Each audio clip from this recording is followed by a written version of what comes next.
Today is Monday, November 30th, 2020. Coming up on Roland Martin Unfiltered, the CDC will meet on Tuesday to discuss distribution plans for the eventual coronavirus vaccine. We'll answer some questions that many of you have about that. Also, on tomorrow, the Pennsylvania Supreme Court will hear arguments in the case against Bill Cosby. We'll be joined by his spokesman right here on Roland Martin Unfiltered.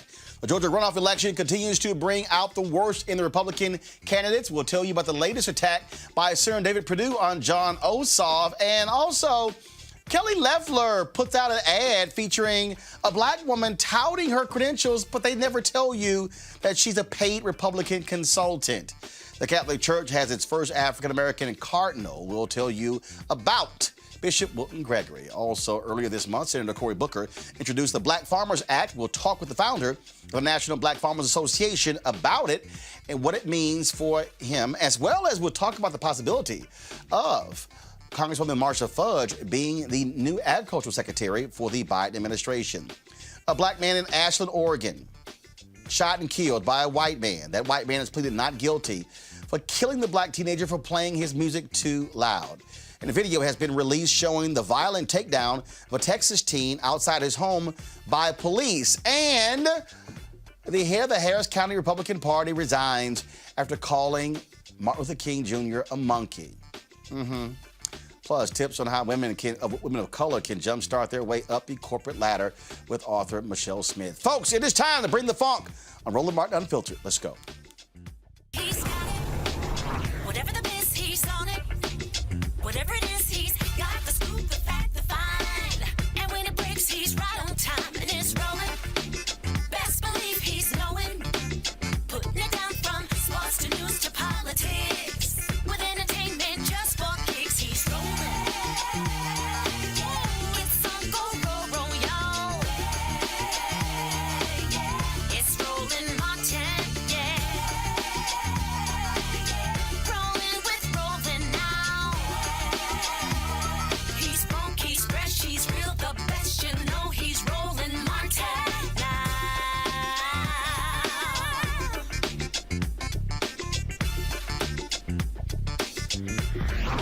Martin! President-elect Joe Biden and Vice President-elect Kamala Harris announced an all-female communications team on Sunday. Jen Psaki, a top member of the transition team who served in the Obama-Biden administration as Deputy Press Secretary and later White House Communications Director, was chosen as the White House Press Secretary. Kate Bedingfield, who was Deputy Biden-Harris Campaign Manager, will be White House Communications Director. Simone Sanders, one of the most prominent faces of the Biden campaign, will be a senior advisor and chief spokeswoman for Vice President Kamala Harris. The team also includes Elizabeth Alexander, a senior advisor to the Biden-Harris campaign, who will be the First Lady Jill Biden's communications director. Ashley Etienne, a sister who was a senior campaign advisor, will be Harris's communications director. Karine Jean-Pierre, a senior advisor to the Biden campaign, she'll be the deputy press secretary. And Pili Tobar, a Biden-Harris campaign director, will be deputy White House communications director. Now, in addition to these announcements, the economic announcements was made today. Janet Yellen was officially named to be the Treasury Secretary. We're going to explain to you some of the other big announcements, and here's what Biden had to say. Okay, all right, I thought we had sound from Joe Biden. But on the economic team, another big pick, Cecilia Rouse, who served, first of all, Cecilia Rouse served in the Obama administration. Cecilia Rouse also, is going to be leading the White House Council of Economic Advisors. That is a huge, huge announcement there. Then also, first of all, the Deputy Secretary of the Treasury Department is also a brother, the number 2 there as well. And so some big announcements there. I want to bring my panel right now, Dr. Avis Jones-DeWeaver, political analyst, Dr. Julianne Malveaux, economist, president emerita, Bennett College, Eugene Craig, CEO, Eugene Craig Organization. Avis, I want to start with you. When you look at the team members, when you look at, again, all-female communications team, when you look at the positions there of Corrine, Ashley, Simone, and then, of course, and then we go to the economic team. Cecilia Rouse, somebody we know very well. She didn't get much play during the Obama administration. In fact, most of her interviews came on my show.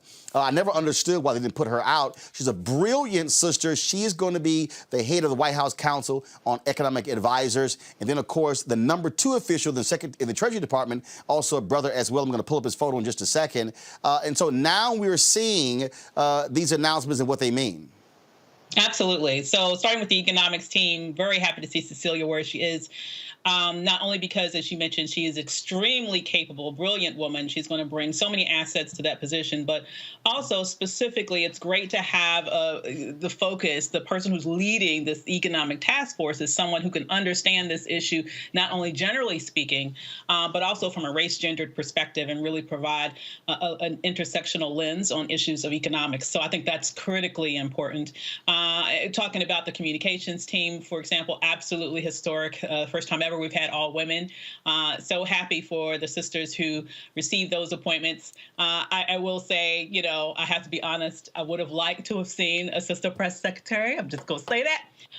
But I will also say that I'm glad to see that they are there. And as we continue to see more rollouts with this administration, as it fills out, I'm looking forward to seeing some Black appointments in terms of statutory cabinet positions. I think we still need to keep the pressure on for that. But in terms of these so far, I'm happy for all of those who have been named. Wally Adeyemo is going to be the Deputy Secretary in the Treasury Department, Julian. This is a photo of him right here. He served in the Obama administration. He's obviously to the left. That's President Obama. And then, of course, Susan Rice to be the number 2 official, the Treasury Secretary. We've never had an African-American, I believe, serve that high of a position in the Treasury Department. Julian, you're on mute. Julian, you're on mute. There we go. Technically deficient. Am I unmuted now? Yes, yes. Now we can hear you. Go ahead. I'm excited about the economics team so much. In 1977, I was a junior staff economist at the Council of Economic Advisors. And I was one of the first 2 or 3 who had been there. To see this sister lead the Council of Economic Advisors makes me want to just holler and throw up my hands. It is so amazing because CEA, I remember when I was there, they had a category, they had Negroes and others.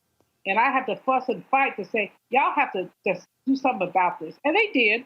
I mean, they were responsive, but the point was that they weren't seeing the world through our lens. Now we have a sister who's going to see it through our lens. And there's so many other things. I am so excited that President-elect Joe Biden is seeing things through our lens. The communications team, the foreign policy team, this is just really beyond exciting. Now, this is not the be-all and end-all. There's more that has to be done. But I must tell you, Roland, I must tell you how I can't even put words into it, how excited I am about this and how hopeful I am that the economic lens begins to have what a friend of mine, Dr. Rhonda Sharp, says is a disaggregation. So you don't just look at the big numbers, the macro numbers, but also the micro numbers. Everybody's jumping up and down about the stock market being over 30,000. But what does a 30,000 stock market mean when 20,000 people don't have jobs? 20 million, not 20,000. 20 million people don't have jobs. So this is an exciting moment for economics, and it's an exciting moment for me and for other Black women economists who are just looking at this and saying, my. Look, huge news there. And again, Eugene, for the people who think I'm just joking here, again, if y'all go to YouTube, if you pull videos of Cecilia Rouse when she served in the Obama administration, it was very rare that they put her out. Christine Romer, Austin Goolsbee, they got more attention. And in fact, I used to often ask the Obama administration, I said, send me somebody Black talk economics. They sent me a brother who was the assistant secretary in HUD. I was like, wait, seriously? I'm at Congressional Black Caucus Foundation, Ron Kirk, who's a trade representative, he tells me, Roland, you got to meet this bad sister, Cecilia Rouse. He said, she's one of the White House Council of Economic Advisors. I said, which White House? He said, this one. He said, this one. I said, dude, I have been asking them to send me somebody black to talk about the economy on, then I had Washington Watch on TV One, and also I had Tom Joyner. And I was like, y'all, I said, hold up. She's been there 9 months? He's like, yeah, this was September 2009. Immediately got her on the show. This is some of the video right here. Got her on the show. She was, of course, she also worked at the Woodrow Wilson School. She's the dean there. We had her on Roland Martin Unfiltered back in June, talk about the economy. Again, an absolutely brilliant sister. And I just never understood why the White House, the Obama folks, never sent her out there. But now she's going to be the top dog. So trust me, she'll be getting lots of FaceTime on media talking about this economy. And it's really important, Roland. Hold on, Eugene. I'll come back. Go ahead, Eugene. Yeah, I agree, and I think her time has now come, right? And I think we have to give the team Biden the credit for being intentional about making sure that their Council of Economic Advisors, their press team, reflects America. When you have these all-white press teams or these largely white Council of Economic Advisors. Black America and brown America largely gets out. Black media, gets lost in the shuffle. But when you have, when you're intentional about your personnel being policy, that sets the tone from the outset. And this amazing lady heading up the Council of Economic Advisors, you can probably put short bets that, Black America definitely has a seat at the table that probably we did not have before. And just in case people need to understand, Avis, we're also hearing now that four-star retired General Lloyd Austin, y'all, this is him right here on Roland Martin Unfiltered a few months ago. He is one of the top names being considered for the Secretary of Defense under the Biden administration as well. There's also an African-American, and I'm going to pull him up in a second, who is being considered to be the head of the CIA. And so, again, what you're seeing is there's amazing talent out there. It's just unfortunately too often they never got tapped. And so I think this is certainly good news here. It is good news, but I think we need to put the pressure on and keep the pressure on. That. Oh yeah. Oh no. The pressure ain't going nowhere. Yeah, because here's the thing. I mean, okay, I hate to throw cold water on this conversation, but the reality is, if you look at other groups that have not shown up as much for this particular administration and this particular election, we're already seeing representation in the cabinet, right? And so that is not including the number one group that supported the Biden-Harris ticket more than any other. And so I'm glad to see that with all of us. I think they've had Black people represented in almost everything that they have announced thus far. But when the actual announcements come out, we're not there. And I would like to also see us, in addition to traditional, and when I say traditional, I mean constitutional cabinet position representation. In addition to that, I would love to see us in more senior level staff positions in the executive branch. So, you would have been great to have the chief of staff, at least of the vice president's office, be a Black woman. So it is those things, that I think are very important. Not only these positions that everybody knows about, but high-level staffers are also a very important part of the power equation, and we need to make sure that we are represented at that level as well. Absolutely. Bottom line, Julianne, Black people, Black women turn out the highest rate than anybody else. Black men were number 2. So Black people turned out at a higher rate for Joe Biden and Kamala Harris than anybody else. And so, yeah, there has to be a return on that investment when it comes to appointments, not only the top level appointments, but senior level positions and junior level positions as well. Absolutely. And I think especially, coming from my wheelhouse, which is the economic wheelhouse, I think it's really important to make sure that we're sitting at that table talking about economic policy. I also think, as Avis says, we have to go down the ladder to see who else is there. But more importantly, or most importantly, what I think is that we need to make sure that as we move ahead, we have an inclusive cabinet, an inclusive staff wheelhouse, something that's extremely inclusive. I think that Biden is there almost, but I don't think he's all the way there. And I think there are a whole lot of holes that can be plugged up that we have to be very vigilant about as this president-elect moves forward in filling up his staff. Absolutely. All right, folks. We're going to be later in the show. We're going to talk about the the agriculture position, where Congressman Jim Clyburn is pushing very hard for Congresswoman Marcia Fudge. We're going to explain to you how really, really, really important that position is, because it's not all about farmers, and we're going to explain to you that was the case. All right, folks, let's talk about COVID. Vaccination plans are underway at drug developers Pfizer and Moderna. Pfizer's already making air deliveries of their vaccine, so injections can start immediately if it receives approval from the FDA. Moderna had plans to apply today for authorization of the COVID-19 vaccine. This is certainly good news in light of the fact that the coronavirus crisis continued to reach new heights over the Thanksgiving Day holiday. Average daily caseloads show no sign of declining across much of the country. 16 states, including Arizona, California, Michigan, Nevada, New Jersey, and Ohio, saw their average daily case counts hit all-time highs on Thursday and Friday. Now, here are 13.4 million total cases of COVID, folks. At least 267,000 people have died from the virus. These numbers are going up. We are seeing states impose new standards when it comes to closures, when it comes to schools, because of what's going on. And then you have the people out there who are fighting this left and right. Pull up this graphic before I go, Dr. Ebony Hilton. I want to show y'all this here. A woman tweeted this out, and this just shows you, y'all, the kind of nonsense that you see out here with these people. I came across this particular tweet, and it gives you an indication of what happens when you have these stuck on stupid people. And yes, I'm going to call them stuck on stupid, okay, because that's what they are, stuck on stupid. Look at this woman here, okay, Alice Willow.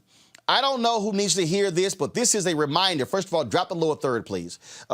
This tweet was sent out on November 26th at 2:09 a.m. Let me go ahead and just increase this for y'all. I don't know who needs to hear this, but this is a reminder that I am willing to die for my religion. If I get COVID attending Mass, then I'll deal with it. But I'm not missing out on worshiping. You don't get to bar me from my religion because you're scared. Be mad, don't care. Y'all see that timestamp? 2:09 a.m. on Thanksgiving, November 26th.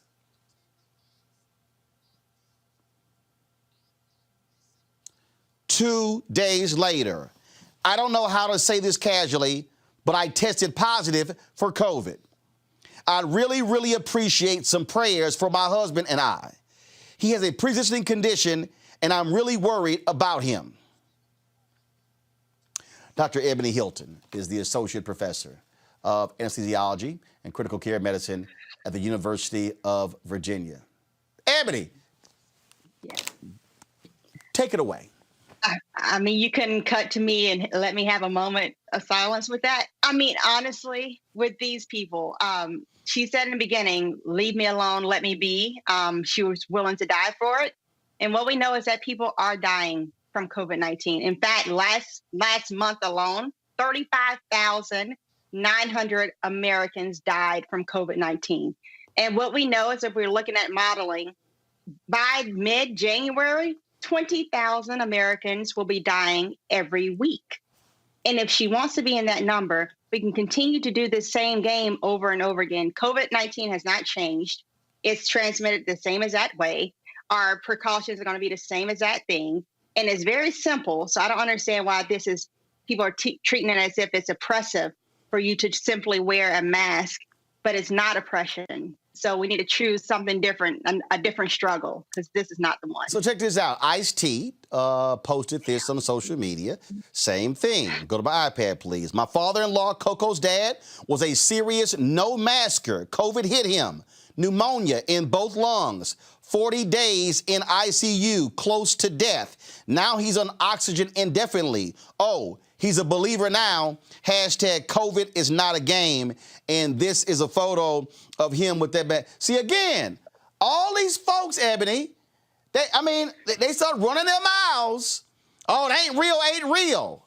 And now, pneumonia, both lungs, almost died. Now it's like, oh, damn, this thing is real. Yeah, it's real. And right. And there's no turnoff valve for this. What we know is that there's these groups of people who we call now long haulers, of where they're having symptoms, not for 1 or 2 weeks, what we typically see with viruses, but it's lasting months and months and months. We've had to transplant at the University of Virginia. We actually had to transplant, give new lungs to a person who was otherwise completely healthy, who contracted this virus. And thank God he's done well with the lung transplant. But what transplantation means that you now have to be on basically chemotherapy to prevent your body from rejecting someone else's body parts for the rest of life. And what we're trying to prevent is anyone else having to go through that same life story, when it can be simply that you just simply wear a mask, wash your hands, stay in your house, and avoid large crowds. That's really not complicated. So I don't know why the struggle is there for people. And again, look, the reality is, the business that we are in, we are, being in media. I'm going to be traveling to Georgia later this week. We're going to be covering the Georgia Senate race. And look, when we are out there, folks want to roll up and they want to sit here and want to speak. I'm like, hey, back up. I need you to back up. Folks want to come take photos. I'm like, you ain't got no mask on. You can't come near me. And I will shut folk down. I'll cuss them out. I don't care. You walking around, no mask on. In fact, I was doing an interview the other day and a couple of camera guys, and I'm sitting there answering the guy's question. I literally stopped and I said, mask over your nose too. Then I turned back, finished the interview. And then one of the other camera guys, he walks over to the camera to make an adjustment, and I'm literally in the middle of the answer. Then I go, hey, let me put your mask on right now. What are you thinking? I don't give a damn about the interview. I will shut it down in the middle of an interview.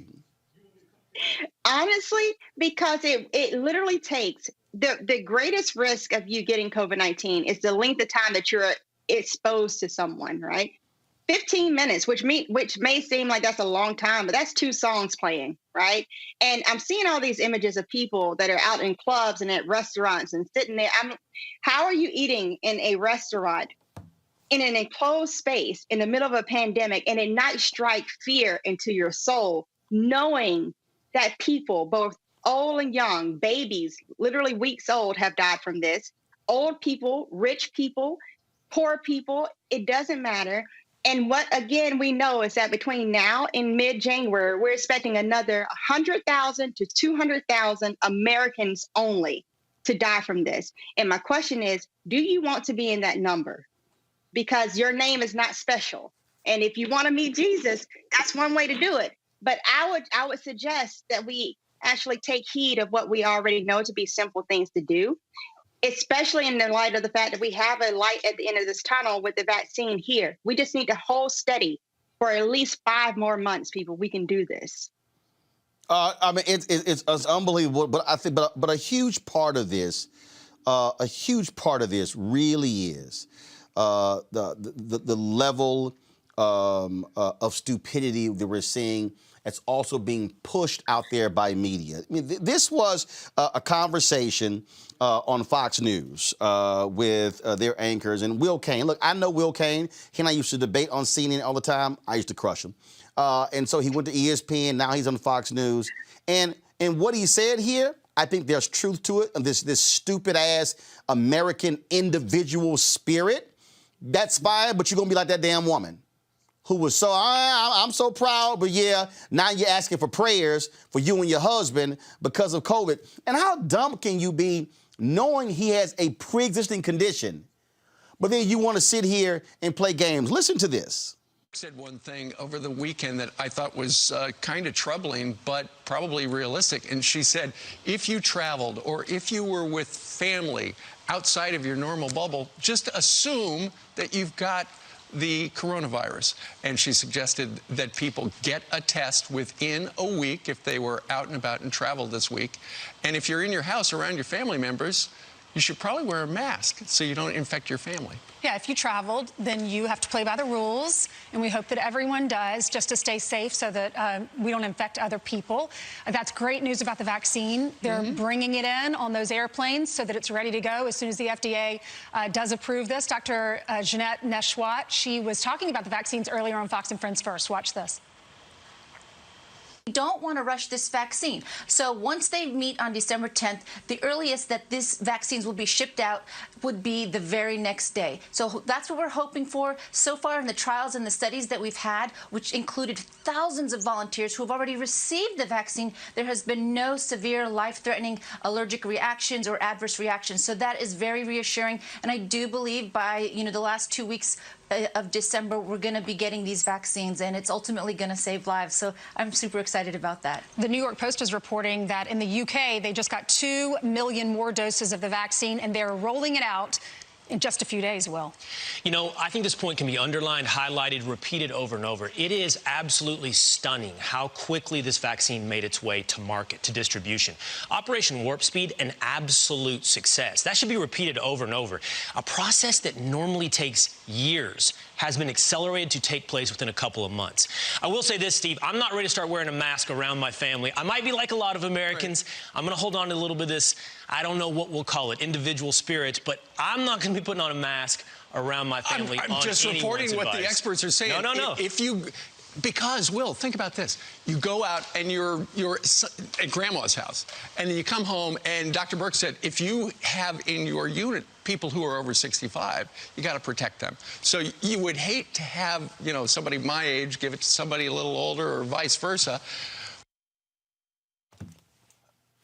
Individual spirit? I mean, how stupid? I'm sorry, Will, that's stupid. Like, you're really stupid. I'm not trying to wear a mask with my family.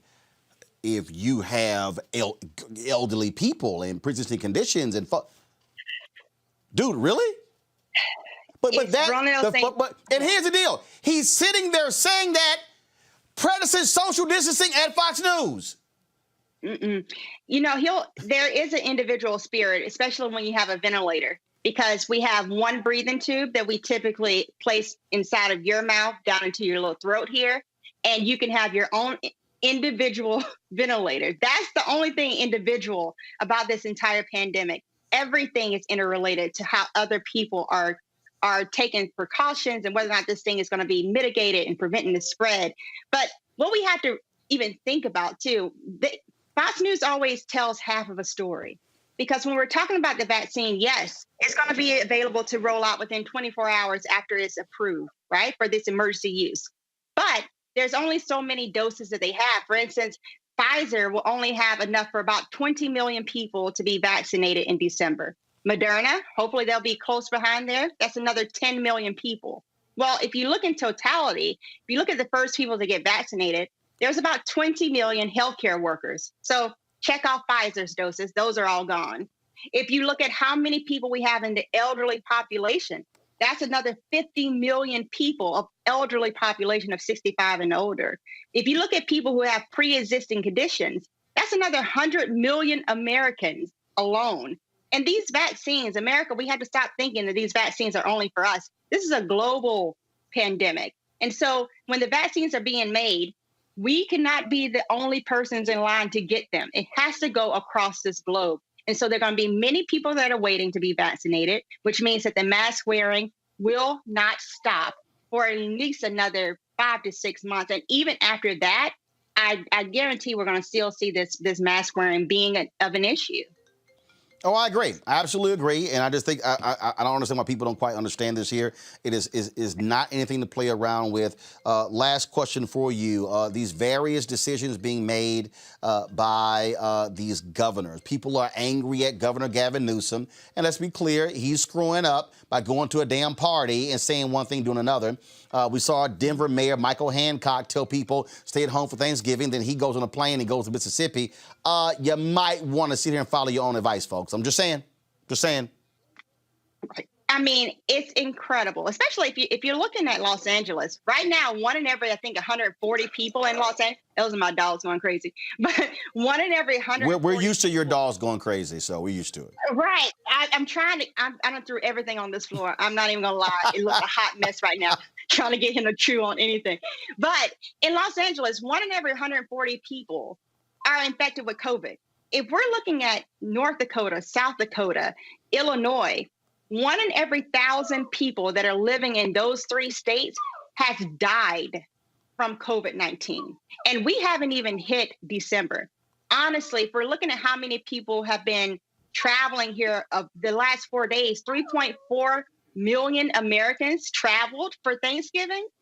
What do we think that's going to do when you're seeing this air traffic and the spreading of this virus literally from coast to coast? We are not ready for what we're going to see in December. We're not ready for what we're going to see in January and the absolute crippling that happens with the healthcare system. And that's not being an alarmist. That is literally being a realist, that we've allowed our egos and our want for one day to compromise the lives of hundreds of thousands of Americans and infecting millions of people like Ice-T's father-in-law that will be disabled from here on out.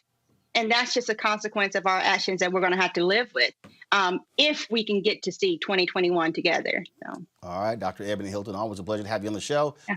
And now you can get your dogs under control. Right. Thank y'all. All right. Good. Y'all have a good one. I appreciate it. Thanks a bunch. Bottom line here, Avis, these people are stupid. I mean, I'm serious. And look, and there are some black people out there who are thinking the same thing. And there's, I ain't trying to put a mask on. Look, here's the deal. If you say, I'm cool with dying, go right ahead. Go right ahead. But don't sit there and talk all this trash and turn around, can y'all please say prayers for me and my husband? Because we got to, no. Yes, because you wanted that smoke 2 days ago, now your ass got it. Well, you know, be careful what you wish for. You know, people talk big and bold when it doesn't come close to home. And then all of a sudden, when it comes close to home, they're all hemming and hawing and helping. And just, thank you, Jesus, please help me. That sort of thing comes out.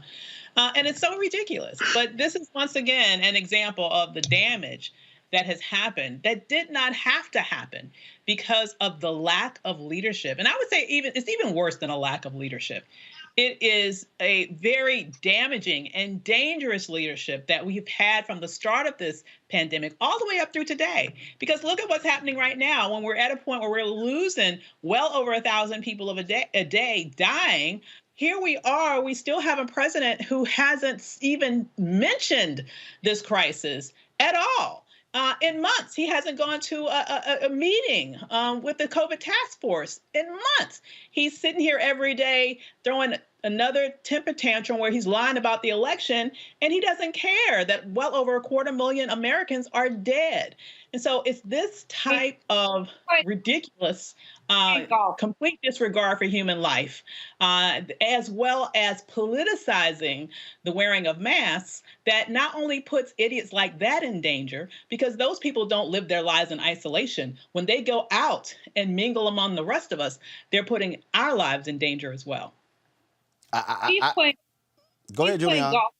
Playing games. He's playing golf. He's playing games. He is not playing for the American people. He never has been. Not from the time he was sworn in. But what's ridiculous about this, two things. Number one, it ain't that deep to wear a mask. Put the thing over your nose, over your mouth, and protect yourself and other people from yourself. All the studies have shown it works. But number two, this has simply ignored the science. He has simply and consistently ignored the science, and ignoring the science, he's put all of us in jeopardy. This is nonsense, but we know it's nonsense. And the challenge, the biggest challenge, is that Republicans who know better, they know better, will not call him on his BS.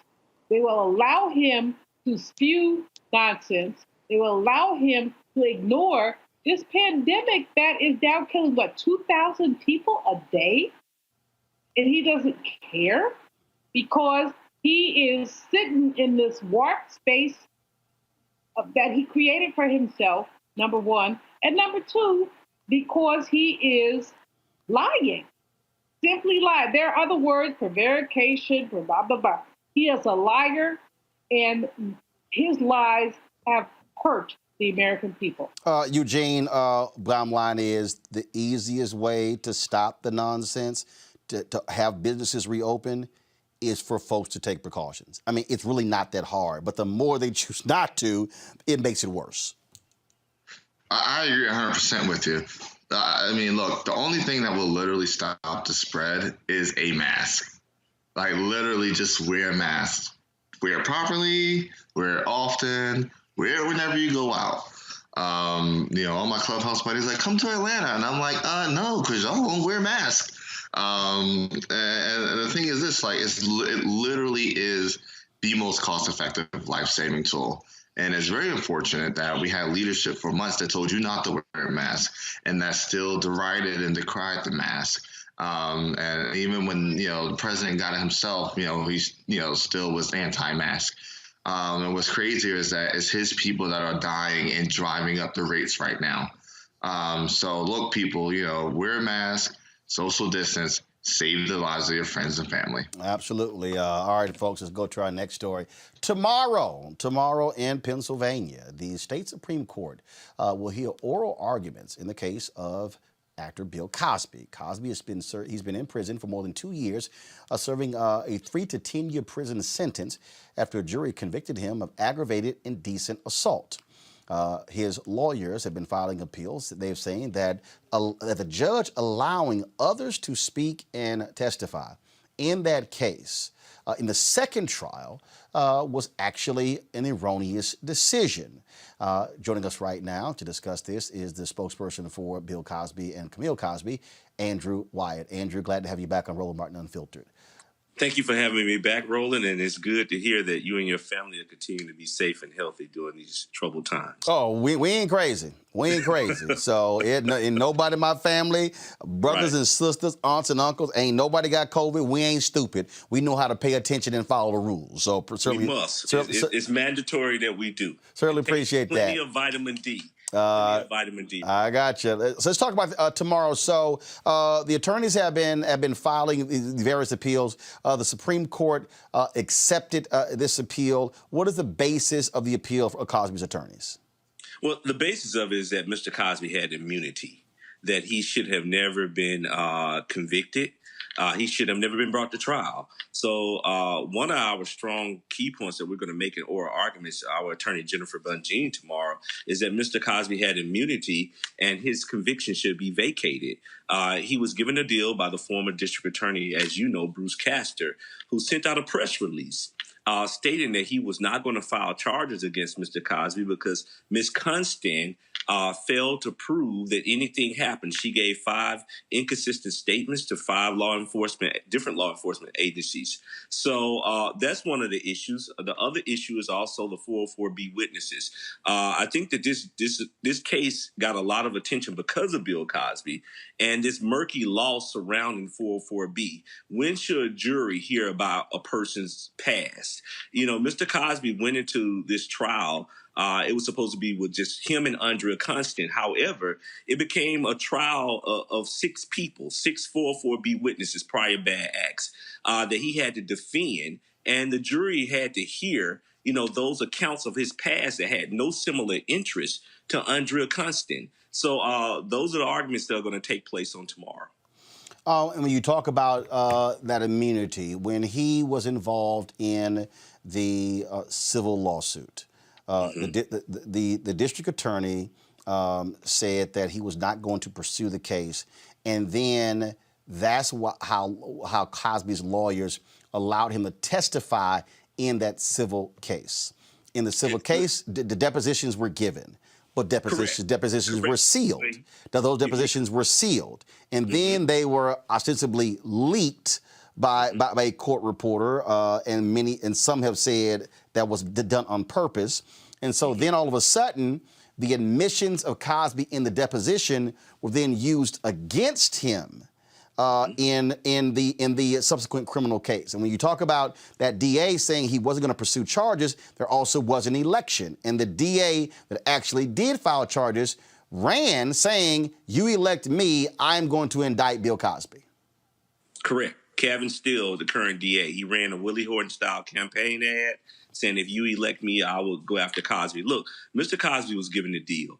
After the press release was sent out by the former DA, Bruce Castor, who said, I'm not bringing criminal charges, 19 days later, Andrea Constand filed a civil suit against Bill Cosby. He waived his Fifth Amendment rights, sat for a deposition for 4 days, never invoked his Fifth Amendment, thinking that he would never be charged. He settled out of court for $3.8 million for indecent assault, which is digital penetration of her, to never be brought to trial again. However, because of the sensationalizing of what took place in the accusations in the media, this district attorney used that opportunity to not only get elected by Mr. Cosby's name, but saying, if you elect me, I will go after him and bring him to justice. And that's why he's convicted today. But he should not be in prison today. And that's what we're hoping, that oral arguments will be shown to these 7 justices, and they will do the right thing and vacate his sentence.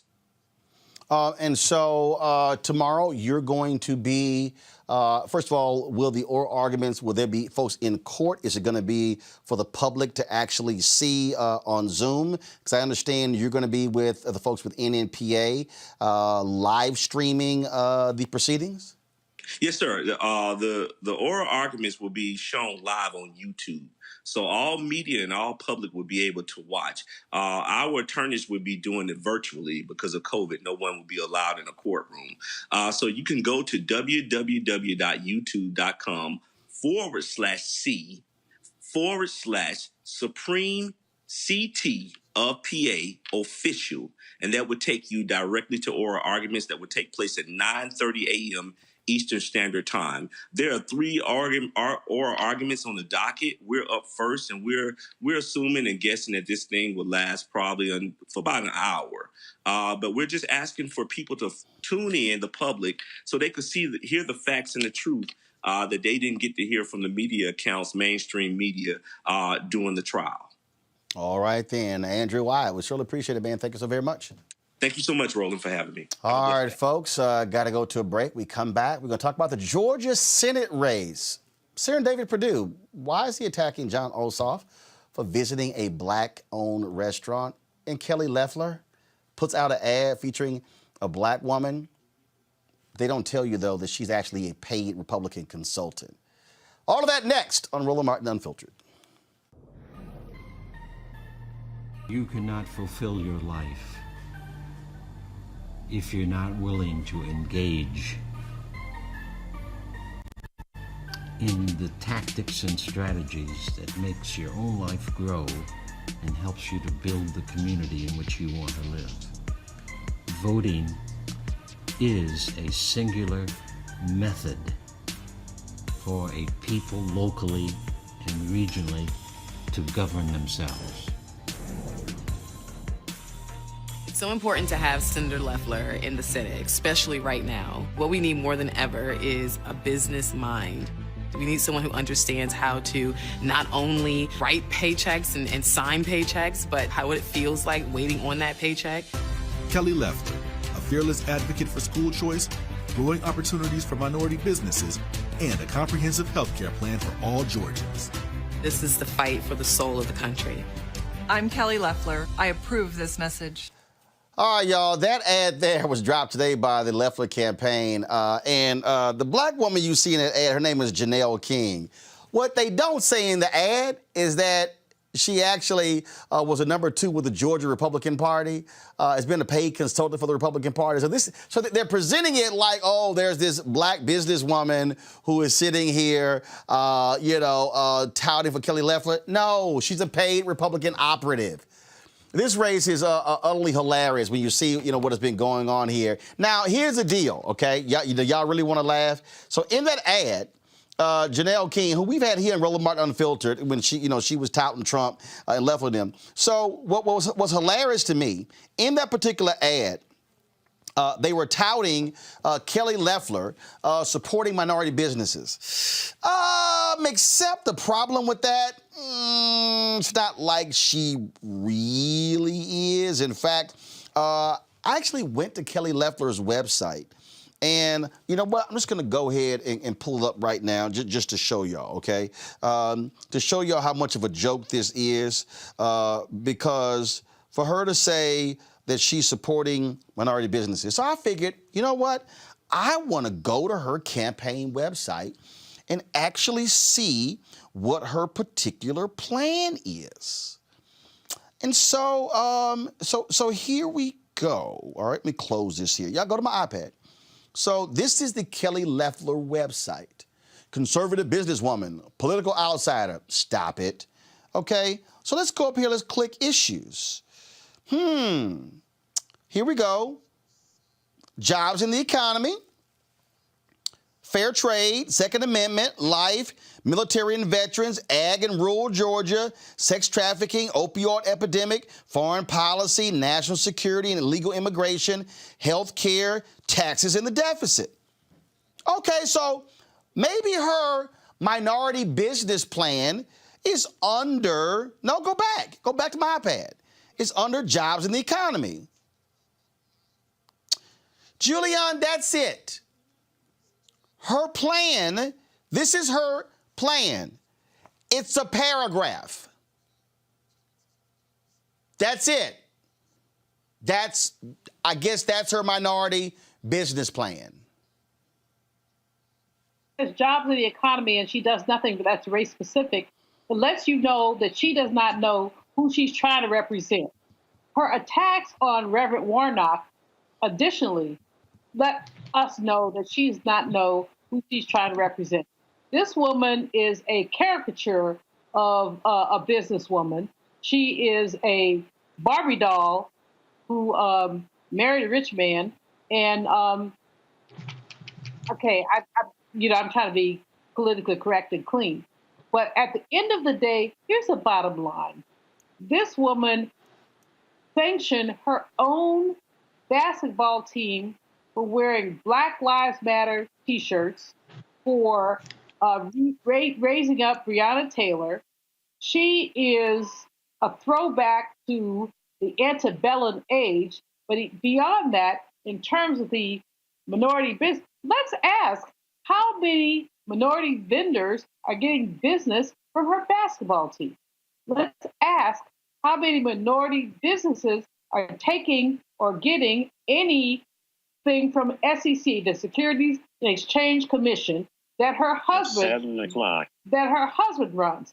We have this woman who is playing games and doing a winky dink with us, and to even indulge her in rationality plays a game on all of us. It's laughable, Eugene. It's laughable because in the ad, Janelle says, "Oh, she knows what it's like to wait on a check." No, she don't. Her husband heads the company that owns the New York Stock Exchange. The woman has put $50 million of her own money into the campaign. She's co-owner of the WNBA team. Yeah. She's the richest She's the richest person in the Senate. Sit your ass down. She ain't waiting on no damn check. And it's laughable for her to call herself a political outsider when there is no more of an insider's game than getting an appointment to the U.S. Senate. Political outsiders don't get appointed to U.S. Senate seats. Eugene, pay for that. Eugene, it's nonsense. It is nonsense. It is nonsense. And Janelle knows it's nonsense. You know, I on a regular basis laugh with Rob Patillo about like how his comment section is for people that know. And like how more recently, like folk like Janelle have disappeared from the comment section as we get further and further from the election. I mean, it's beyond bananas. But you know, Kelly Loeffler is no friend of Black America, no friend of Black business. And put it this way: if she was, you know, she'd be fighting tooth and nail right now to get the HEROES Act passed to save Black business. Right, and she's not, and they're not doing that. And again, you see the kind of madness going this campaign. First of all, folks, this is a new ad debuted by the Warnock campaign. Check this out. Love your neighbor as yourself. It's a value we all try to live by, but in Washington, it's been forgotten. It's clear our politics are broken, overcome by a selfishness that rewards money and power, leaving far too many of us out of the conversation. I'm Raphael Warnock, and I see you. I see too many communities left behind, too many hardworking people ignored. I'm running for Senate to be your voice. That's why I approve this message. Avis, Avis, is this, I mean, obviously you look at Warnock's ads. Loeffler is attack, attack, attack, attack. You look at Warnock's ads, far more positive, far more hopeful, talk about him growing up in public housing. And, you know, some people say they think it's too soft.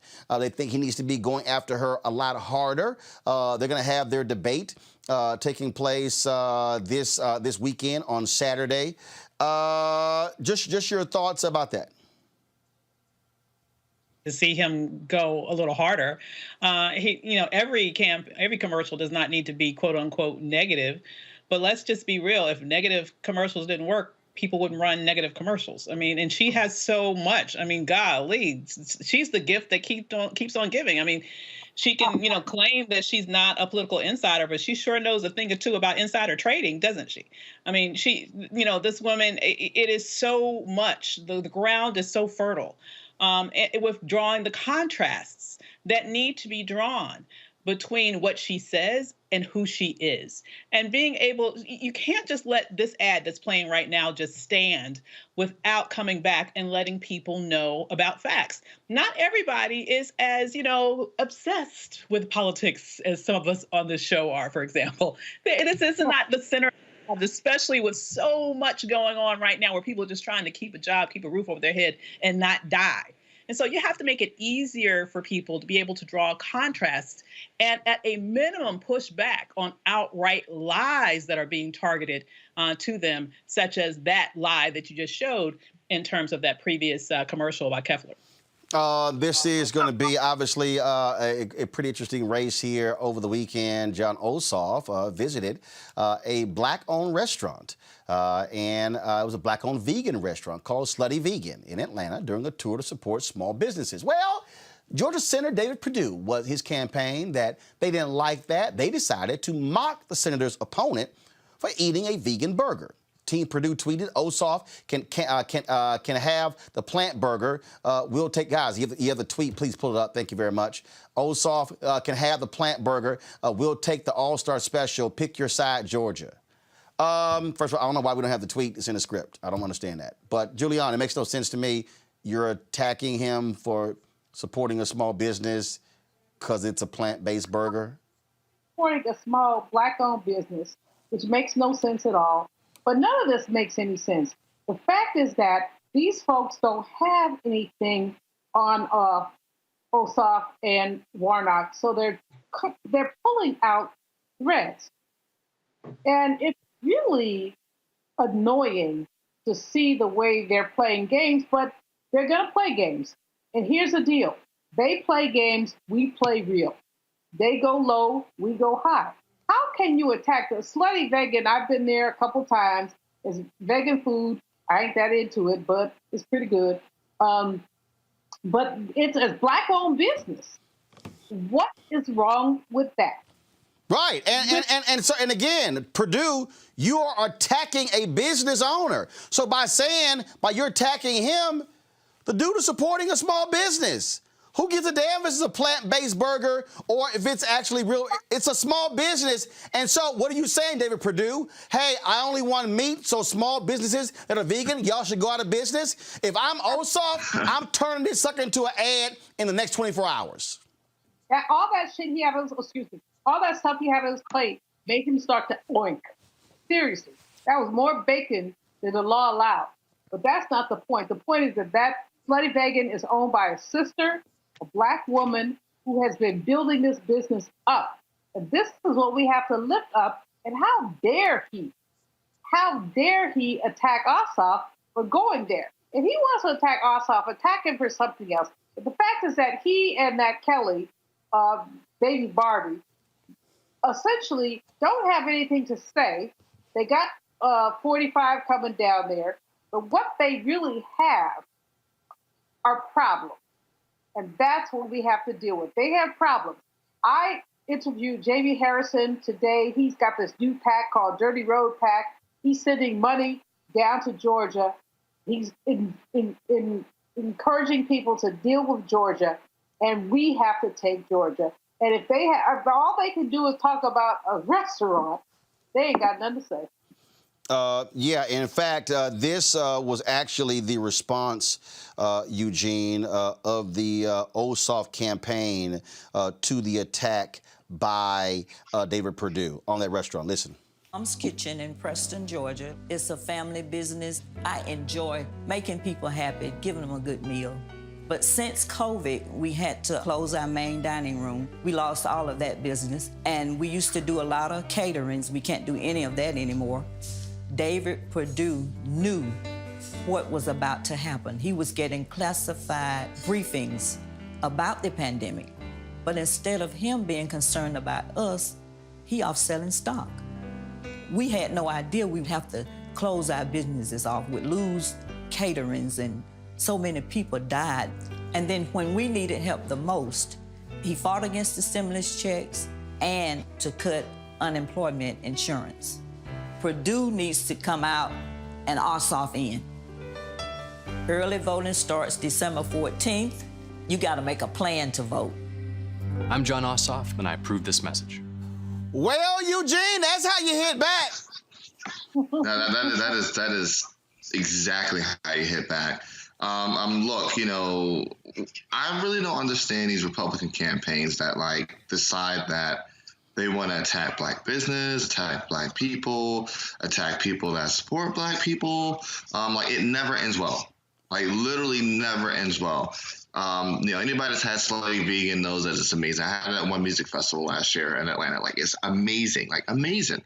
And I think that Team Ossoff hitting back with this ad, with that small business owner, and making it the distinction between Perdue, who's wealthy and using his illegally using his insider knowledge to trade. And then, turning around and not doing what he needs to do to protect his constituents, and then want to ask them to rehire him. No, it's a no for me. And speaking of how the Republican Party operates, out of Texas, Keith Nielsen, the Harris County GOP chair, has resigned after spending 4 months on the job. Of course, he resigned after becoming engulfed in controversy that took place before becoming the chair. He filled the position in March, but as he was preparing to take office over the summer, he faced condemnation for posting a Facebook graphic juxtaposing a Martin Luther King quote with a banana. Many people figured Nielsen was equating black people with monkeys. He initially said he would forfeit the job, but reneged, but now he's actually stepped down. That, Eugene, it's always amazing, Eugene, whenever these stories come up, it involves Republicans who are doing these things about black people, but Trump loves his blacks. It's crazy. It's beyond bananas, right? And you would think that there would be some no beyond bananas, no pun intended. No pun intended. Oh yeah, no pun intended. Sorry, but it's beyond crazy. You would think that there'd be some level of sensitivity, especially being that the Texas GOP just elected Alan West as their chair. I mean, look, he has his own crazy going on, but you would think that there'd be some level of sensitivity. Oh, hey, we have a black chair. Maybe we shouldn't say these racist things so publicly. And then, of course, Republicans love to lay claim to the man on Martin Luther King, right? We're going to bring Alveda King out here for something one day, right?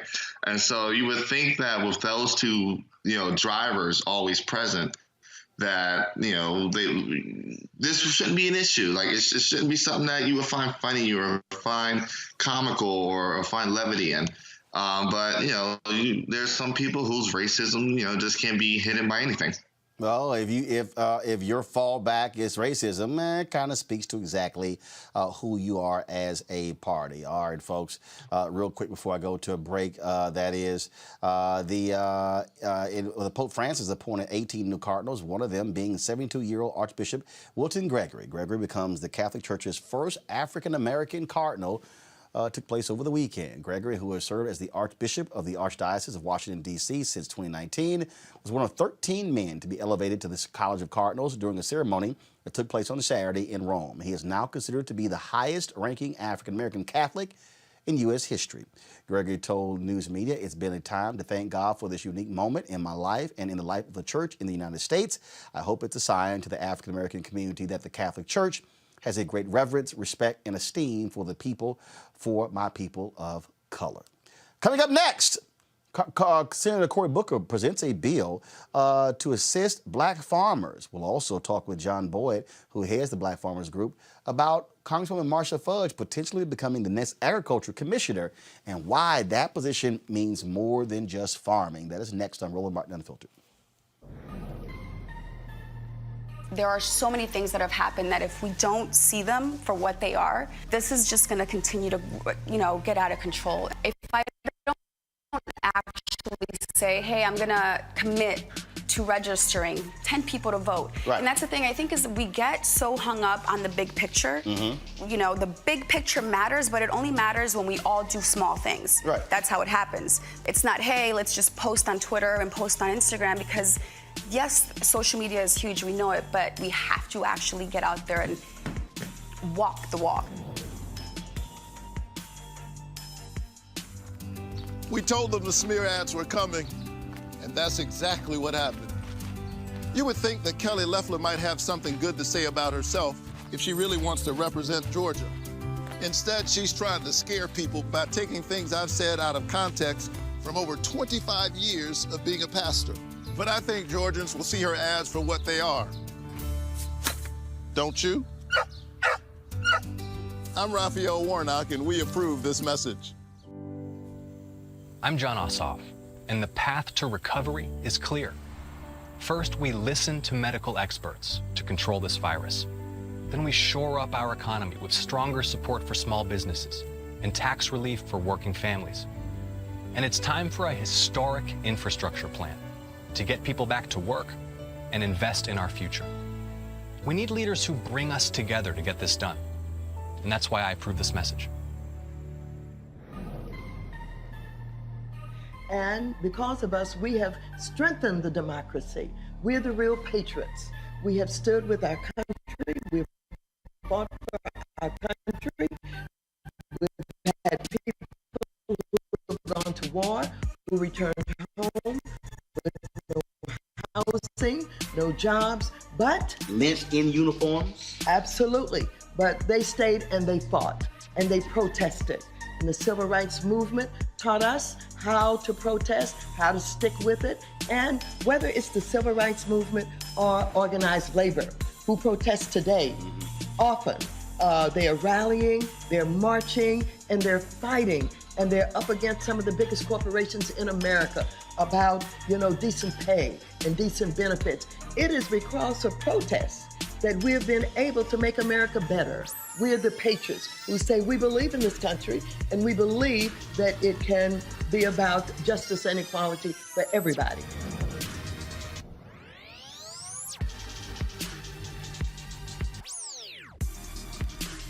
At one time, farming was a lucrative business for black farmers, but they were stripped of tens of thousands of acres because of racist federal policies, also on the state level. Today, most rural land in the United States is owned by white Americans.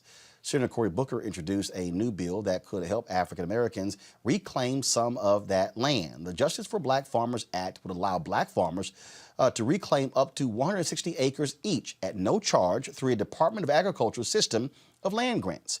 Joining me now is John Boyd, founder of the National Black Farmers Association. John, glad to have you back on Roland Martin Unfiltered.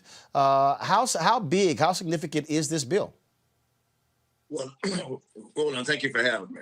And this is a very, very aggressive bill by Cory Booker. So I would like to take my hat off to Cory Booker and the other two members of the Senate that introduced it. And for me, it's all about the land. And black farmers lost millions of acres of land at the turn of the century. We owned almost 20 million acres of land.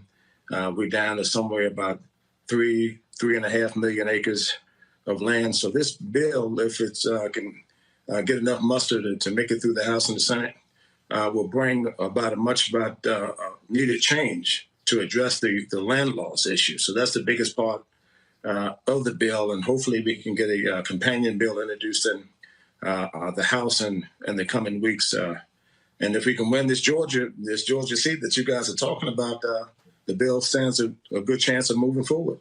And give our audience an understanding of how federal policies discriminated against black farmers.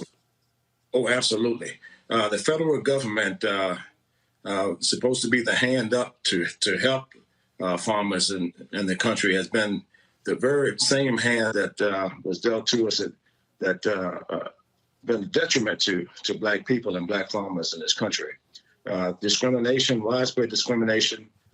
We filed 2 lawsuits and won 2 lawsuits against the United States Department of Agriculture for discrimination. In 1999, 20,000 black farmers received the $1 billion, and 83,000 black farmers came after the filing deadline. Roland, thank you for having me on your show to really introduce that story to black farmers in the year 2009 and 2010. That bill allowed for an additional $1 billion that was signed into law by President Barack Obama on December 8th, 2010 for an additional $1 billion. But the discrimination, even that I faced as a black farmer, with the county official spat on me, tore my application up, threw it in the trash can. I was called the N-word by the highest official at the United States Department of Agriculture, Gus Schumacher, the N-word. These are things that have happened in our lifetime where black farmers were denied applications. And it's just a systematic pattern of discrimination, widespread discrimination. And we called it the last plantation, and rightfully so. When did those things take place? This happened, for me, it began in the 80s when I first was introduced to the United States Department of Agriculture. And I bought a farm from another elderly black farmer by the name of Russell Sally, my first farm in 1984. And he was already experiencing discrimination with the then called Farm Service Agents, Farmers Home Administration. And I said, well, where do you get money from? He said, well, you're supposed to be getting it from Farmers Home Administration. He said, but those racist people won't lend you any money. And then when I began to attempt to get money for 9 years in a row, was denied a farm operating loan. And for the people who are listening, farmers can't survive without farm operating capital every year to plant and harvest on time. We get 2 paychecks a year in the spring of the year. And right now I'm harvesting soybeans as we speak. And if you can't get farm operating loan to plant on time and harvest on time, you just won't be in business. And USDA is supposed to be the lender of last resort for farmers. And it's been a uphill battle for black farmers. So we've been in a 30-year fight to bring about change at USDA. And we were heading in the right direction with the Obama years. And we took a 360 with the Trump administration that doesn't even have an assistant secretary for civil rights. Nobody has filled the position since he became president. Wow. A lobby for in the Farm Bill. So we got this position in the Farm Bill that elevated civil rights at USDA to the highest office to report directly to the secretary.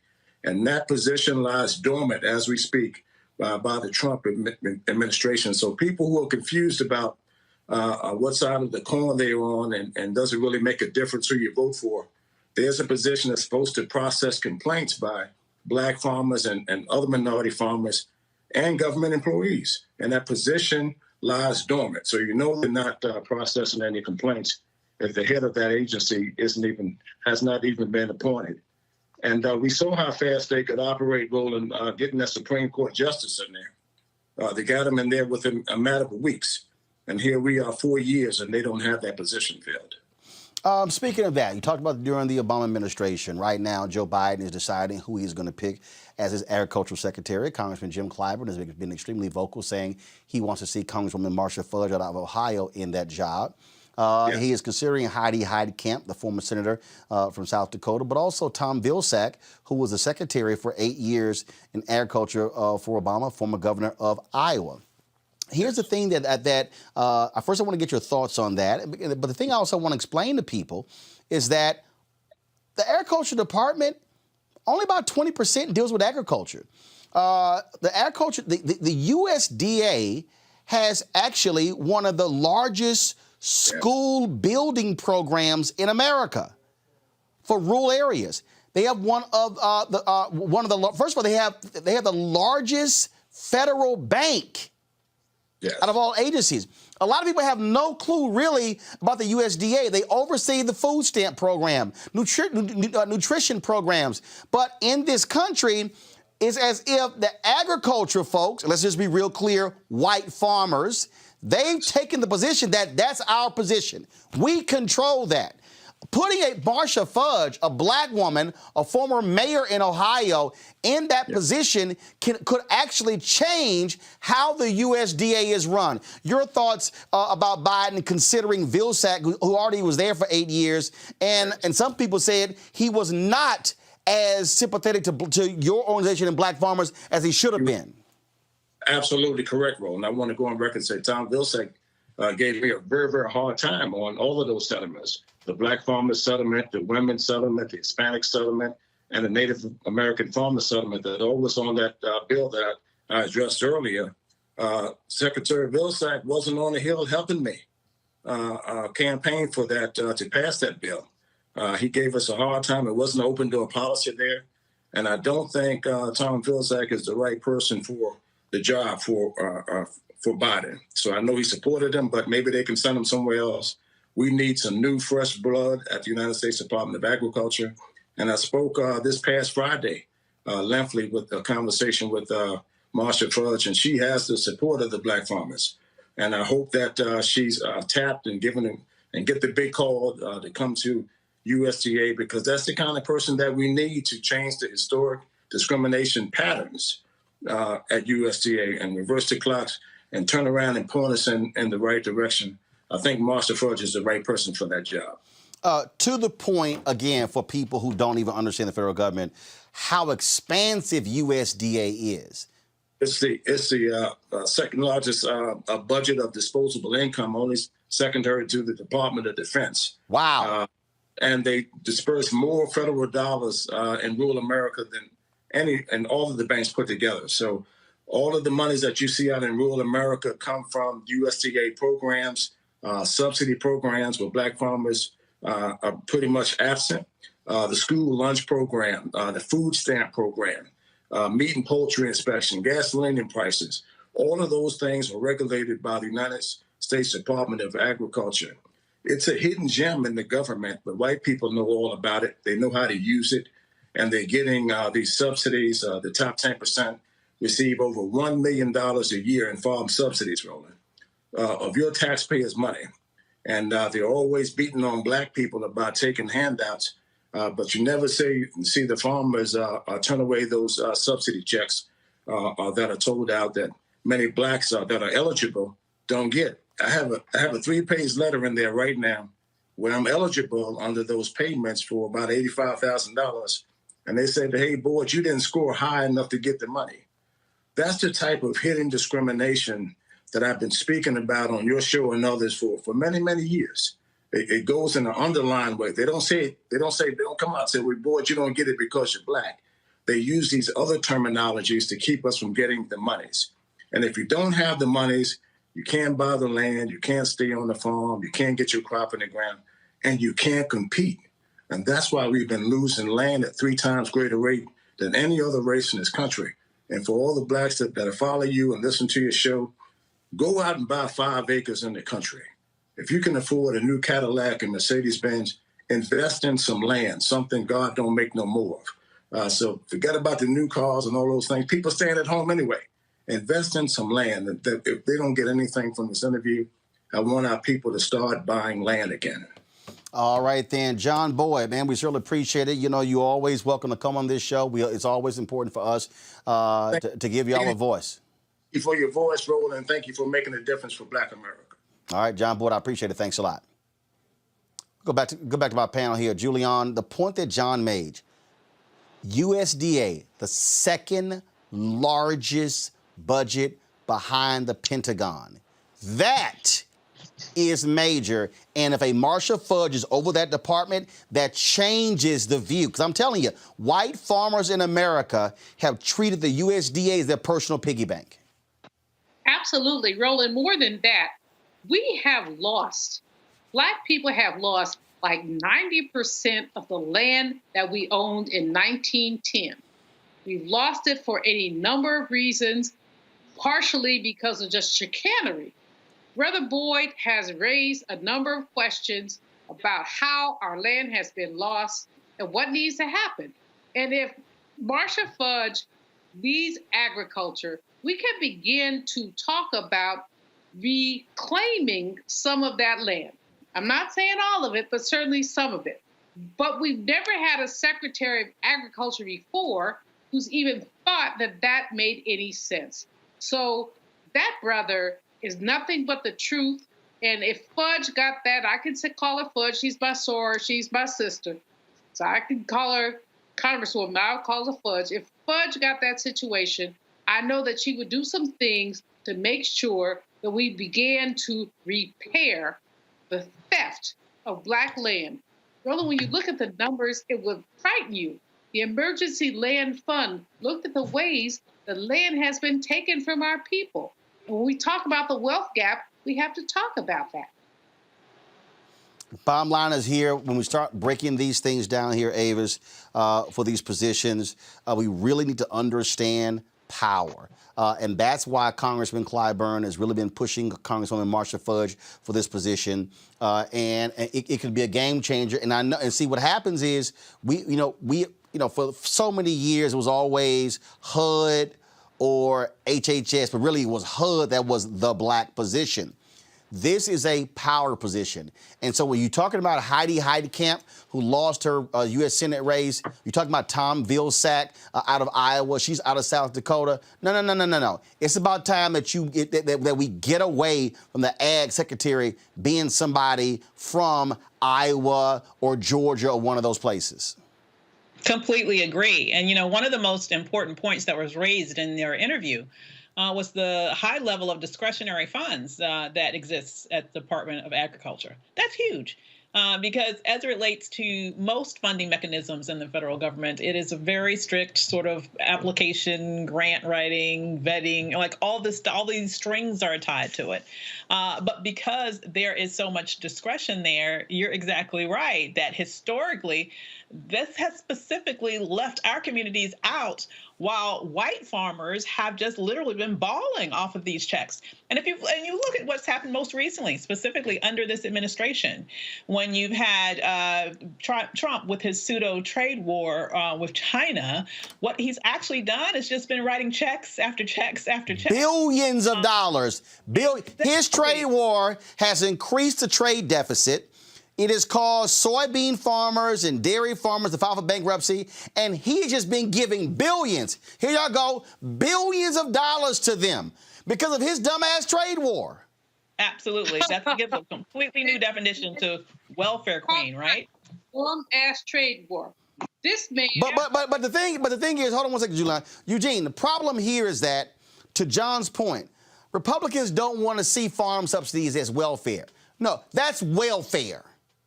Absolutely. It's welfare in its worst form. Because more times than not, it's corporate welfare, which means it's corporatism. It's assistance that the average farmer probably won't even have access to, if we're being frank and honest about it. But these huge, corporate conglomerates can go knocking on the door and just get whatever they need. And it's sad to a degree. It's sad because, Trump didn't have to launch those trade wars. Trying to satisfy his ego. And then, the American taxpayers shouldn't have to foot the bill for Trump's trade wars. Absolutely. All right, folks, let's go to Ashland, Oregon, where a 47-year-old Richard Kagan has pleaded not guilty in the killing of 19-year-old Aiden Ellison. On November 23rd, around 4 a.m., Keegan and Ellison were both staying at the Statford Inn when Keegan confronted the teen for playing his music too loud in the hotel's parking lot. At some point, Keegan then opened fire and shot Ellison in the chest, killing him at the scene. Keegan has been charged with first-degree manslaughter, second-degree murder, unlawful possession of a weapon, and reckless endangerment. Folks, not only that story, check this one out. In Schertz, Texas, where officials have released video showing officers violently arresting a teen in front of his parents' home. According to the officers, on November 2nd, 18-year-old Zaki Rayford ran a red light and failed to pull over. He drove a mile to his parents' house, got out of the car with his hands up. He ran towards the house and started crying out for his dad as cops violently beat him. Rayford's parents said their son drove to their house instead of immediately pulling over because he wanted to get to a safe place. Take a look at the video captured from Rayford's parents' doorbell security camera.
Hey, sir.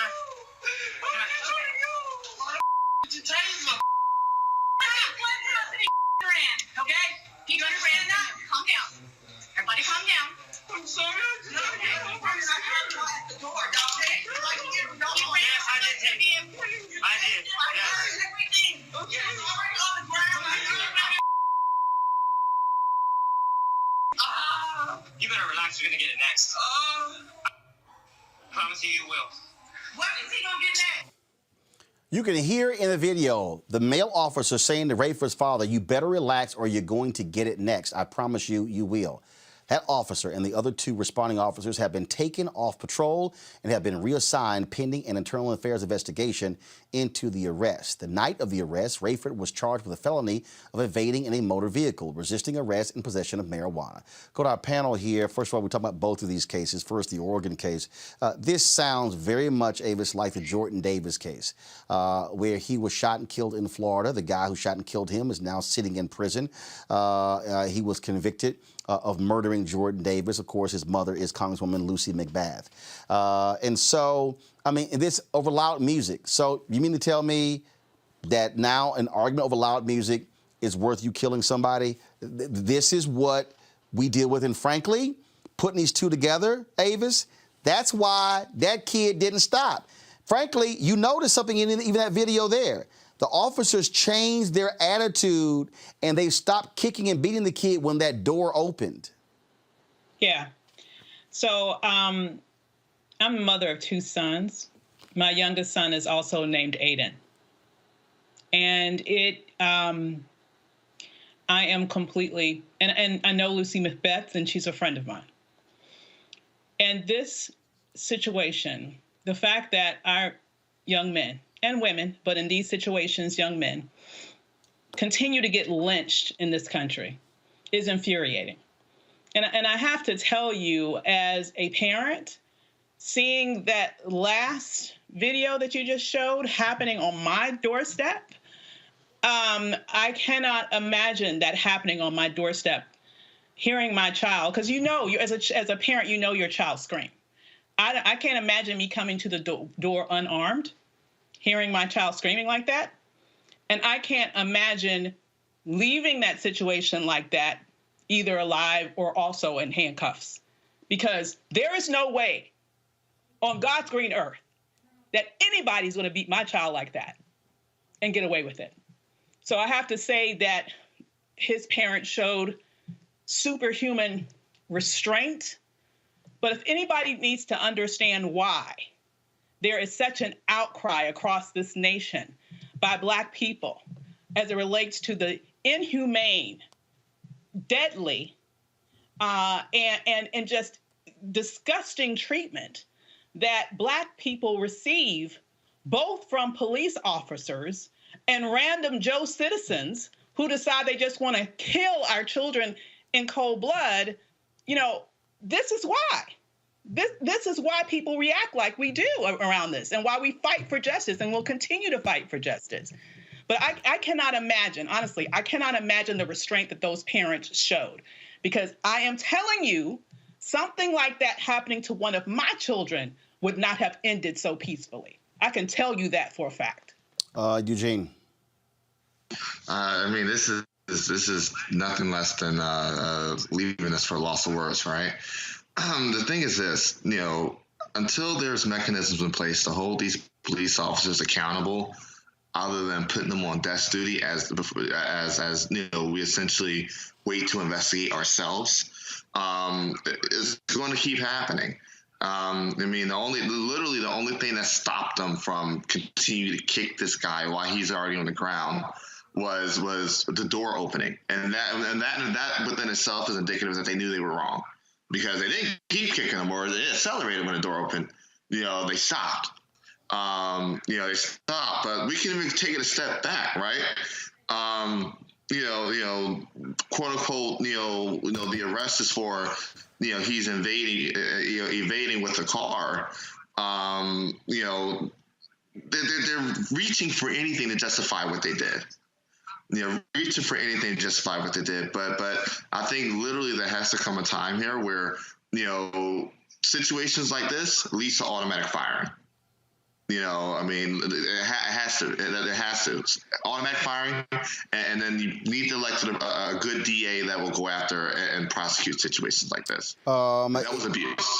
The bottom line here, Julian, in these two cases, first of all, the first case, that young brother is dead. And this brother here, the reason he didn't stop, because he didn't want to die. That's why he ran home. That's why you heard him screaming, "Dad, Dad, Dad." And the fact of the matter is, Julian, look, that kid is likely still alive because he went home. I've had this situation, Davis, in my family. I have a 37-year-old nephew who's been roughed up by the police on more than one occasion for nothing, because he was in the wrong place at the wrong time, because he has my mouth, which is a problem. But young Black men are constantly harassed and constantly placed in precarious positions. And there has to be something, and I tell you, I say this because my heart breaks. My Anye, I'm 67, he's 37.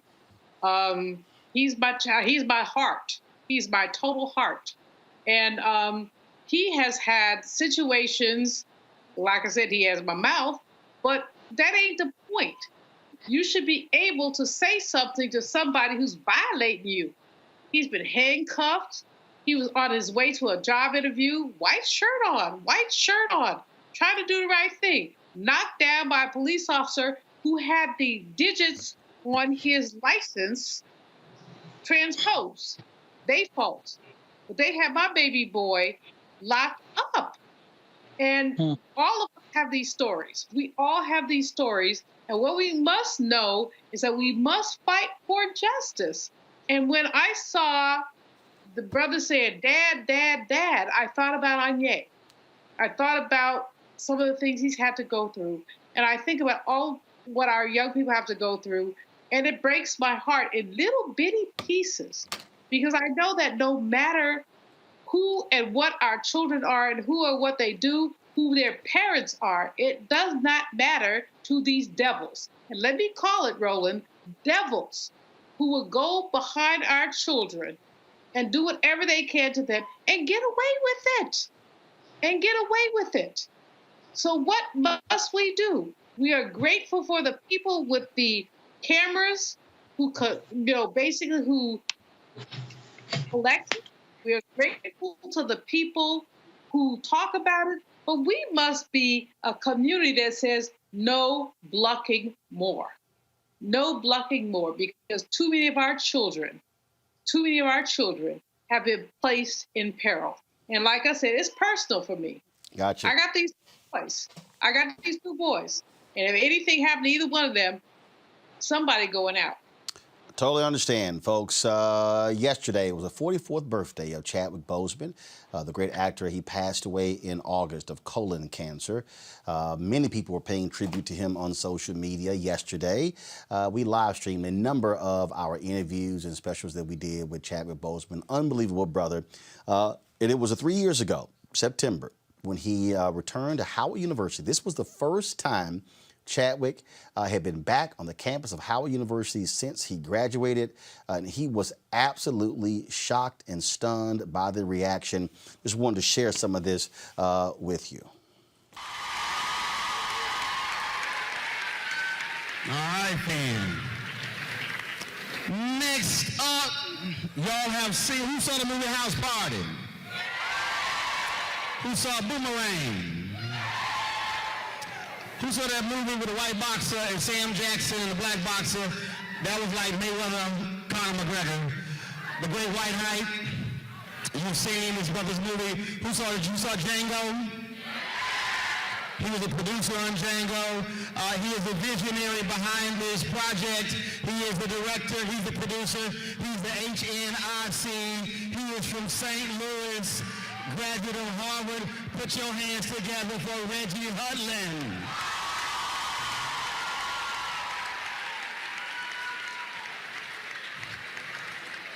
Come out with that Hollywood pimp walk.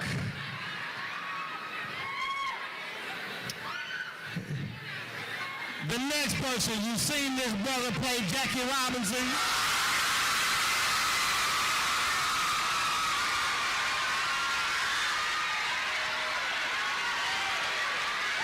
He'll be starring in the movie Black Panther.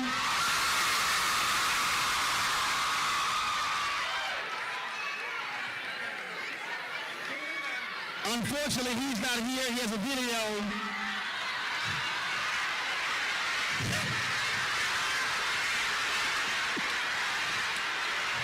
Chadwick Boseman!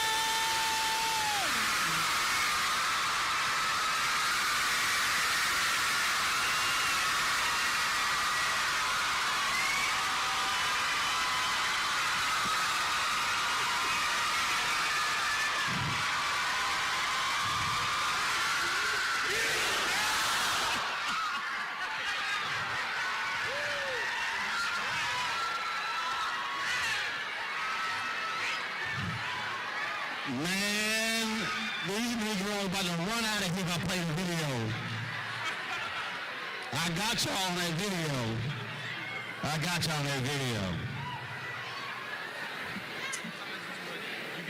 First off, we were backstage, and every 5 minutes, y'all shouted, y'all were laughing, y'all reacted, and Ricky was like, "What are they doing?" I'm like, "Fool, they watching the movie."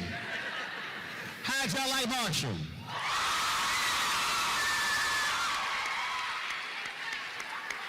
Reggie, I want to start with you. Is that the reaction you always dreamed of when you decided that you wanted to make this movie? First of all, thank you all for having us here.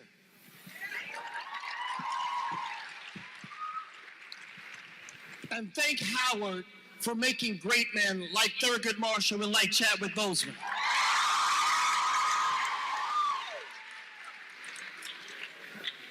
Who's going to follow in their footsteps? All right. What you saying, Roland? Was their reaction? See, you're getting old. You forgot the question. Look, was that the reaction when you thought about this film, when you want to make this film, to visualize that type of response when those final credits rolled up, how they responded? Honestly, it was bigger than I expected, and you guys just really you made my night, you made my week just now. Because Before he even saw you. No, I mean, yeah, just your response to the movie, because you get it. You got it on every level, and I really appreciate you, and I'm grateful for the love, because you know you make a movie with blood. You know, you put your blood, sweat, and tears in it, and you put it out there, and you hope people respond to it the way you all did. So Look, as far as I'm concerned, I'm a success because of what just happened tonight. So thank you.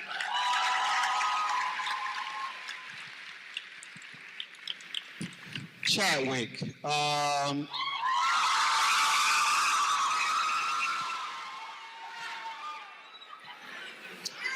Rumor has it in the Barack Obama movie, you're going to play Barack Obama too. I don't know if there's any more black historical figures you cannot play. James Brown, Jackie Robinson, you played a light-skinned Thurgood Marshall. Reggie said all the light-skinned actors in Hollywood mad as hell. They like, that was the one movie we had. It's Reggie's fault. It's not my fault. They are mad. So, Taylor, talk about the fact that, again, if you take Jackie Robinson, you take James Brown, Thurgood Marshall is, and you'll be in Black Panther when his movie is in 2018, but Thurgood Marshall is a real-life superhero. You know, I like to think about it in terms of how much work he had to do, especially at this time period in the NAACP, because he was the only attorney running around for them at that point. There wasn't a budget for, a staff of attorneys. So if something was happening in Mississippi and he couldn't get there because he was dealing with something in Birmingham and Columbia, Tennessee, then that person basically ended up, not being able to get out of that trouble. So he was dealing with the same thing superheroes deal with. How can I save as many people as possible from disaster? And that's a superhero concept. How do I deal with time and space in a way that is not actually human? It's superhuman. And so that's what Thurgood Marshall had to deal with in that time period. And of course, later on, he had a staff of attorneys. He had people working in different places. But he had to spearhead this essentially the legal aspect of the civil rights movement. Derek, when this movie opens up, one of the first things we see is that logo of the NAACP. And what's very interesting to me is when I talk to people, I was just slapping somebody on Twitter last week. It's a daily occurrence. And the brother's like, man, I don't want to hear anything about the NAACP. They're not doing anything. And then I began to talk about Reverend Dr. William Barber and what others are doing across this country. And I don't really think we look at a Thurgood Marshall in that sort of superhero way. But that's really when he came to town, black folks literally greeting him like when you're watching Batman or one of those movies, like, here comes this brother to save the day. Yeah, no, That's the reality of the NAACP today. The movie ended with a scene in Clarksdale, Mississippi. If you think about the NAACP and the work that Thurgood Marshall did, but the work that's going on now is in small towns and communities across the landscape. Just last week, Roland, we talked about a brother that was been in jail for 10 years without a hearing. Haven't been found guilty of anything, never had a hearing. It's the NAACP that's in Dothan, Alabama, supporting that case to get him out of jail because he's in pretrial detention. But also the work of Thurgood Marshall created a scenario where we elected a brother in Columbus, Mississippi to be a DA, and he released several people who had been sitting in jail without a hearing. One brother, 11 years without a trial. So the work of Thurgood Marshall then is still impacting us today as young people, as activists, as aspiring lawyers. We shouldn't run to where the lights are, because people see that problem in D.C. sometime or in the big cities. We have to go where the need is. And the need oftentimes is in rural, small communities across the landscape. This is the third Q&A. Go right ahead.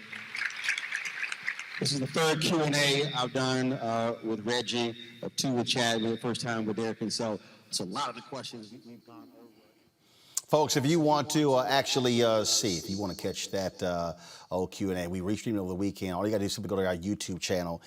Just type in Roland Martin, Chadwick Boseman, Howard, or Marshall, and you actually see that there were actually a couple that we did, and so you can check that out. And so, again, Chadwick was a phenomenal brother, and we did interviews with him for the movie 42, for Marshall as well. And so we have all of that content. And remember, we did a 3-hour tribute the Monday after he passed away in August. You can also go to our YouTube channel and check that out. We restreamed that over the weekend as well. So our of course, way to pay homage to him. So certainly prayers for his widow, for his parents, and his family as well. It's, of course, as many people, celebrated the 44th birthday yesterday of Chadwick Boseman. All right, folks, for black women, actually, we've come back for black women, the road to executive positions in corporate America.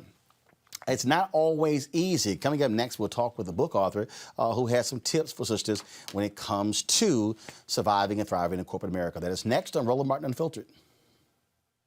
All right, so a lot of y'all are always asking me about some of the pocket squares that I wear. Now, Robert don't have one on. Now, I don't particularly like the white pocket squares. I don't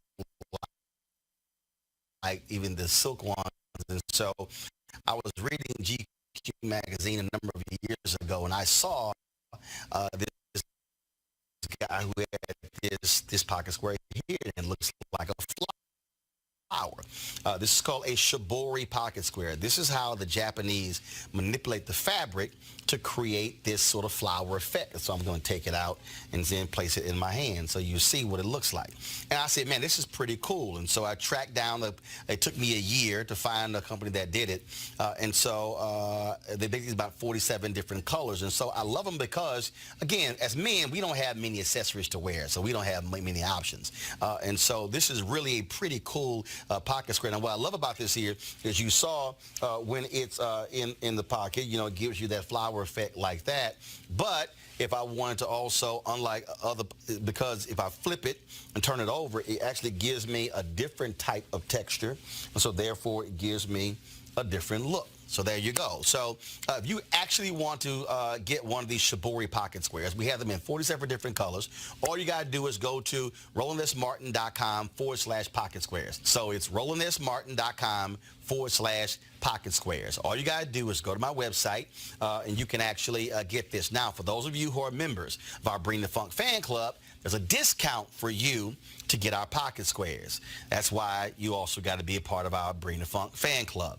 And so that's what we want you to do. And so it's pretty cool. So if you want to jazz your look up, you can do that. In addition, y'all see me with some of the feather pocket squares. My sister, who's a designer, she actually makes these. They're all custom made. So when you also go to the website, you can also order one of the customized feather pocket squares right there at RolandSMartin.com/pocket squares. So please do so. And of course, it goes to support the show. And again, if you're a Bring the Funk fan club member, you get a discount. This is why you should join the fan club. All right, folks, how to survive and thrive in corporate America. That has always been a very difficult issue that African Americans have faced, especially black women as well.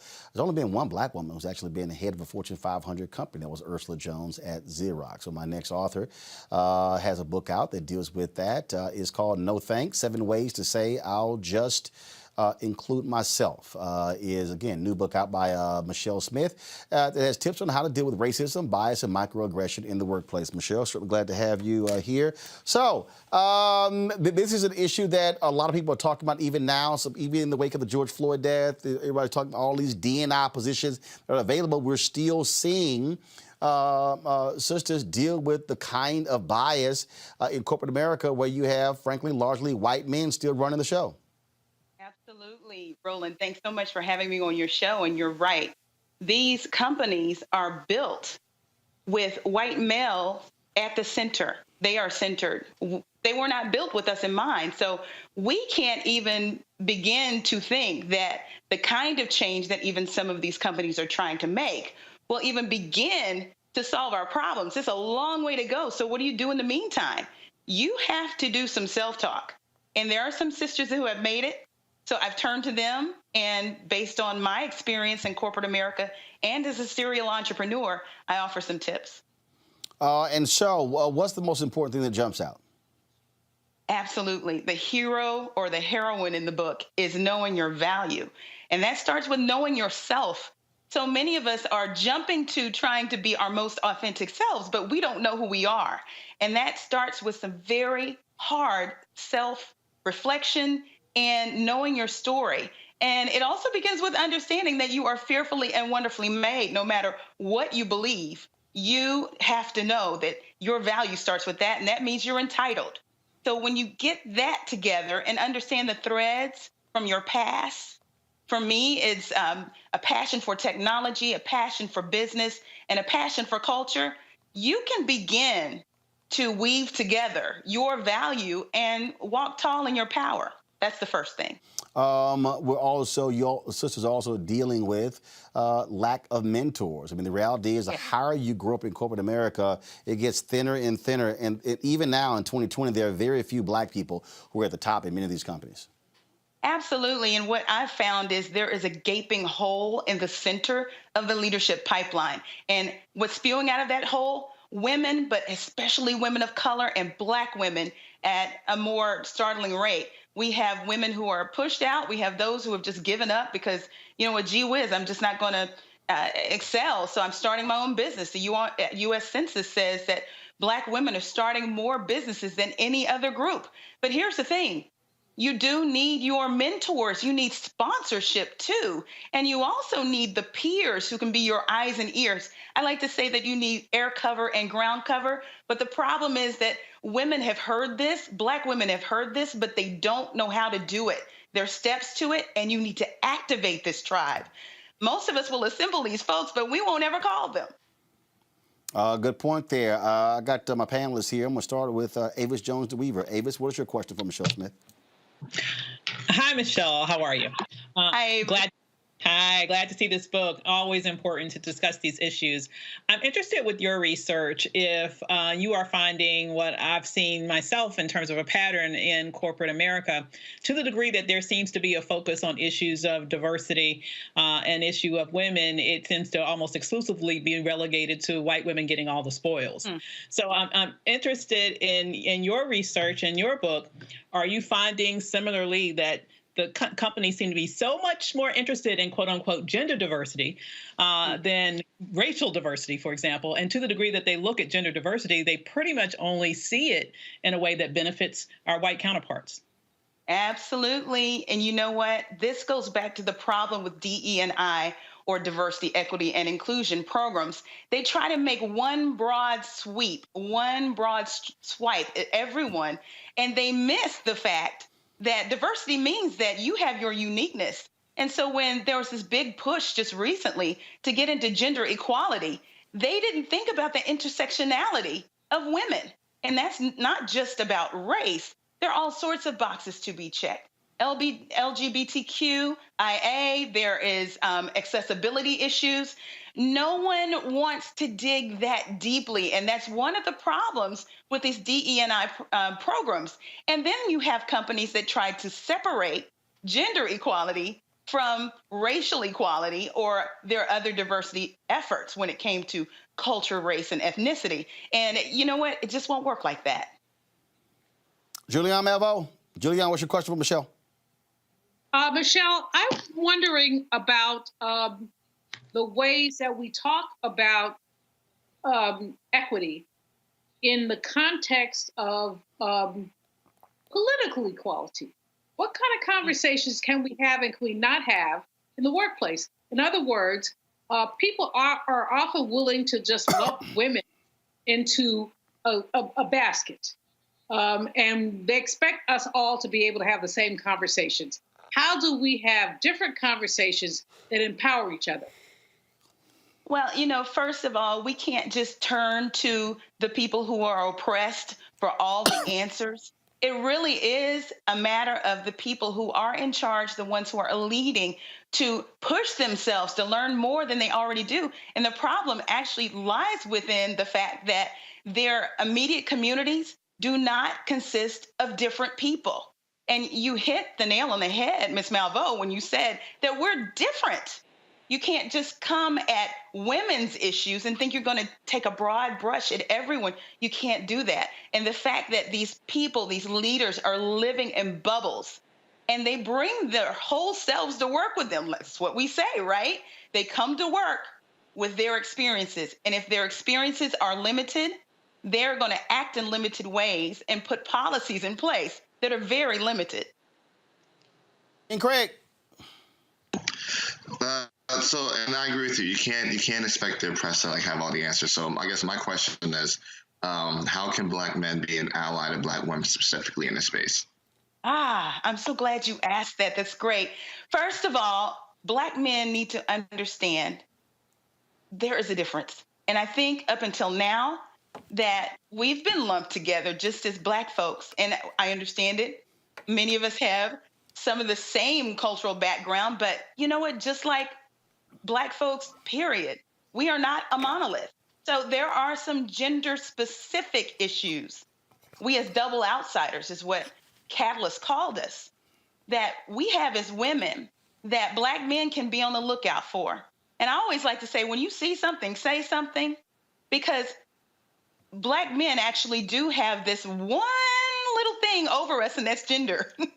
And you can relate with white men in a way. It may be limited, but even a bit more than we can. Yeah, real limited. Yeah, real limited. Limited.